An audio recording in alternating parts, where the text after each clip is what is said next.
अगं आत्या, असं काय करते? तरी माझी आत्या काही ऐकतच नव्हती.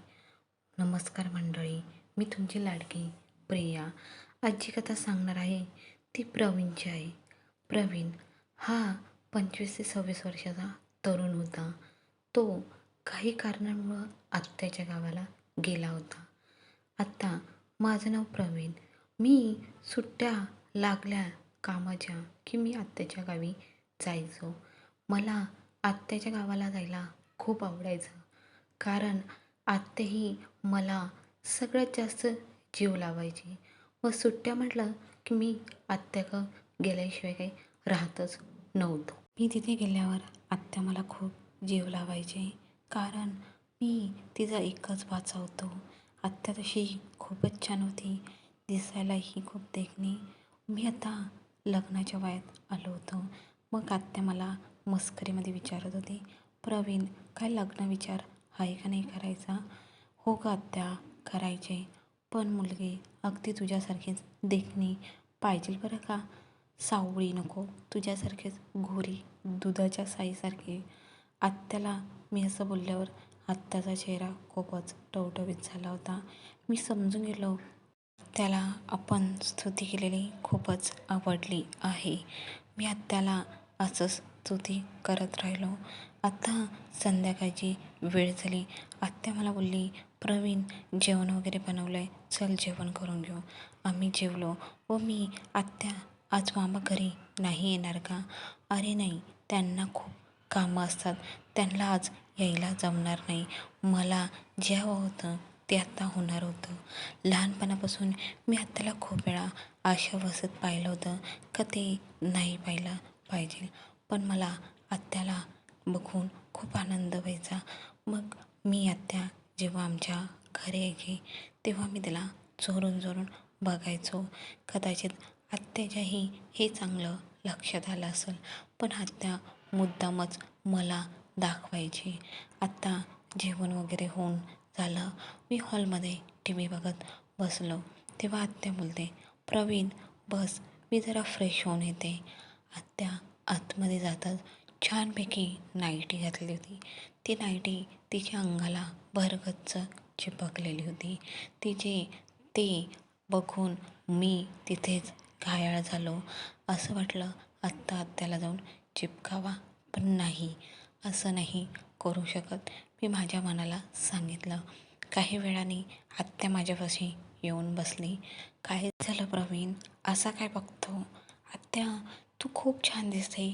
तुझ्या तरुणपणात तू किती ग छान असेल.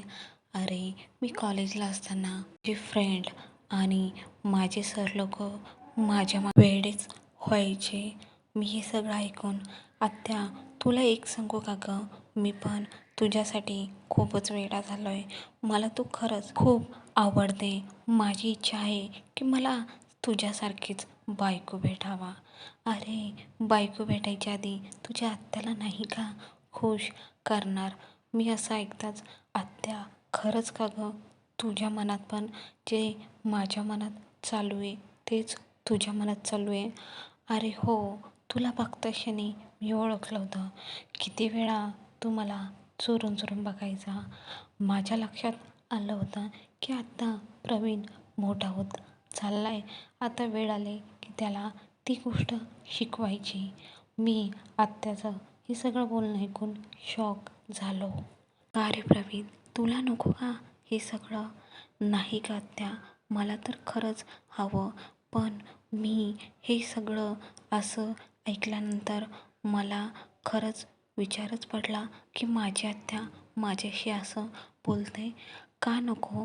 जर आपला भाचा वयात आला तर काही गोष्टी सांगायला काय लाजायचं? आणि त्याला नसेल माहिती तर आपण शिकवलं तर काय झालं? मी आत्याका बघतच बसलो. कारण इतकी आत्या फ्रेंडली वागायला लागेल असं मी कधी विचार पण नव्हता केला. काही वेळाने आम्ही दोघं, आत्या मी असंच गप्पा मारत बसलो. आत्या मला बोलली, प्रवीण आता तू मोठा झाला आहे, आता लग्नाचं वय आहे तुझं. आत्ता मी तुला काही गोष्टी शिकवल्या तर काहीच हरकत नाही. मी आत्याकडं बघत बसलो, कारण मला माहीतच नव्हतं आत्या नेमकी माझ्यासोबत काय करणार आहे. आता काही वेळानंतर आम्ही गप्पा मारल्या आणि आत्याने माझा हात धरून बेडरूममध्ये घेऊन गेली.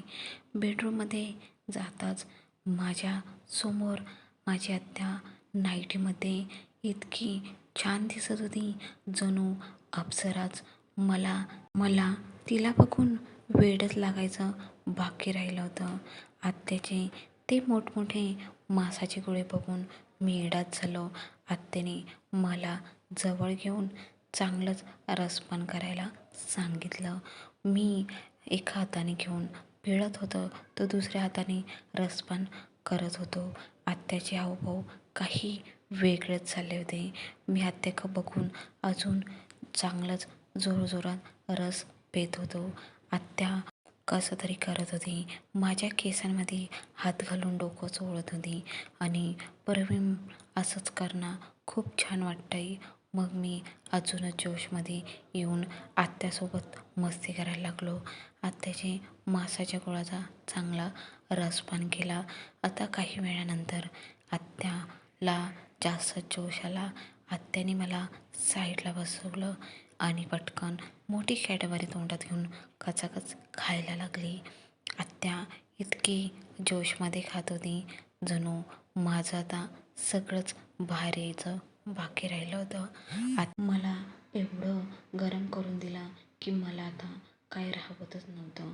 काही वेळाने त्याने जोर केला नव्हतं काही वेळाने त्याने जोर केला आणि जोरजोरात चांगलीच कॅडबरी चुकून टाकली. आता मला काही राहवलंच नाही. मी सगळी कॅडबरीचं जे पाणी होतं ते आत्याच्या तोंडात सोडलं. आत्याने सगळी कॅडबरीचं पाणी खाल्लं आणि माझ्यासमोर बोलली, प्रवीण कसं वाटलं रे तुला? अगं आत्या, तू खरंच मला काही वेगळंच आनंद दिलाय. मी तुला सांगू शकतच नाही. असं करून आत्या मला आता साईडला गेलं आणि स्वतः जाऊन बसली. ये ना प्रवीण, असं बोलताच मी गेलो आणि आत्याला बसवलं आणि आत्या आता चांगलीच जोरजोरात उड्या मारायला लागली. मला हे बघून खूपच मस्ती सुचली होती. मीही आत्याची भुसभुशीत जमीन चांगलीच हाताने चोळत होतो. मस्त तिच्या जमिनीला भुसभुशीत करत होतो. आता काही वेळानंतर आत्या पण जास्त जोरजोरात करायला लागली. प्रवीण करू दे ना, छान वाटतंय.